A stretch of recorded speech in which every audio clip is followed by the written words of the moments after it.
Hello, beautiful souls. Let's talk about clairvoyance. Clair meaning clear, and voyant meaning seeing in French. Clairvoyance means clear seeing. A person who possesses this faculty is considered clairvoyant. This can manifest in a number of different ways. You can be able to see future events. That's precognition. Past events, which would be retrocognition, or be able to do remote viewing, where you can see an event that is nowhere near you, could be on the other side of the planet, in a whole different country. You can perceive people and objects from that far away. Now, you can perceive this in your dreams, perhaps in a meditative state. You can have flashes through your third eye or your sixth chakra. So yeah, meditative or trance-like states. Some people, go into a trance-like state and see these visions. The trance state would, include the dream state where you could have these third eye visions. You can be born with this ability. It can manifest later in your life spontaneously, or you can develop and increase this ability through practices like meditation, or it can just gradually grow along your spiritual path. Like as you grow spiritually and you meditate more, this faculty can grow within you. I do believe that everybody is a little bit psychic. Some just a little more than others. And if you focus on these abilities, they can improve. Now, I know a lot of people, when they start their spiritual journey, are really concerned with their third eye and opening it up, and the higher chakras, the sixth and the seventh chakras, to have these out-of-body extrasensory experiences.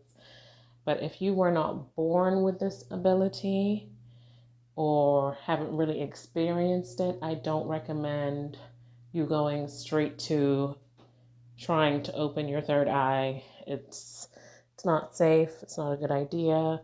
And even if you've worked with this ability before, it's important to stay grounded. It's important to stay in your body and work on your lower chakras as well, and be a completely balanced mind, body, soul being, instead of trying to be off in other realms too much.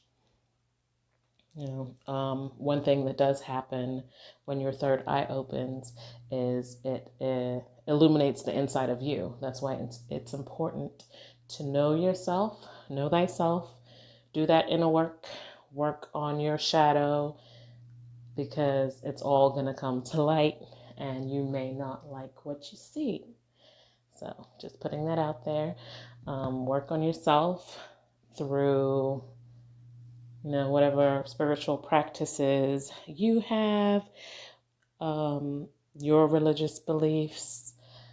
Go ahead and do the work, do the inner work. It's so important, so important. Like I said, when people start on these journeys, they're concerned with the higher chakras, aliens, paranormal stuff, whatever the case.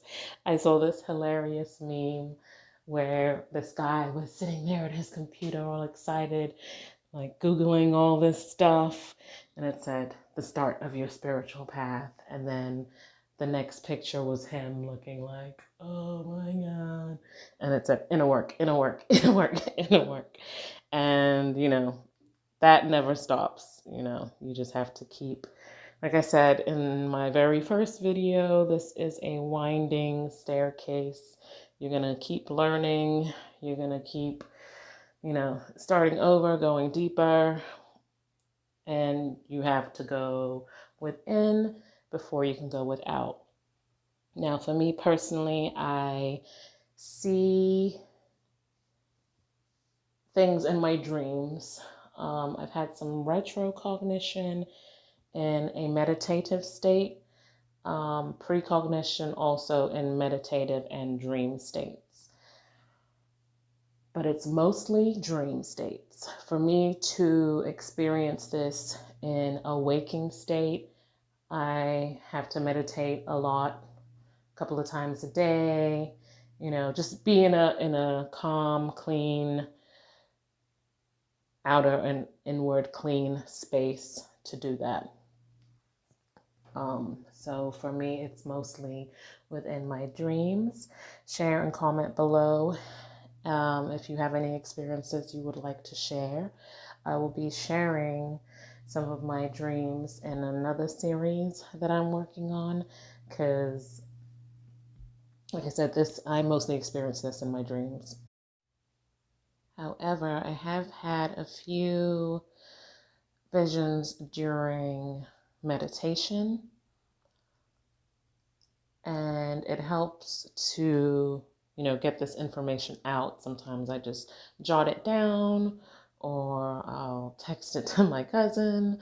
Sometimes it's very mundane, just normal day-to-day stuff, and sometimes it's a little deeper than that, and I feel like that energy kind of lingers and it's kind of like a nagging, it hangs around, and it's easier to just release it and get it out. And, I'm free of it then. A lot of the time, when it's something persistent, it's not even necessarily about me. When it's like the mundane stuff, just going to a certain store or when it's mundane, it's usually about me and my life. When it's a little more serious or a little bit deeper, it's not even about me. And that information or message is for someone else. So I'm getting more comfortable now with sharing this information because, it could help somebody. And also, like I said, it gets it out of my head. So I'd love to hear any of your stories if you have any you'd like to share. Please like and subscribe. Thank you.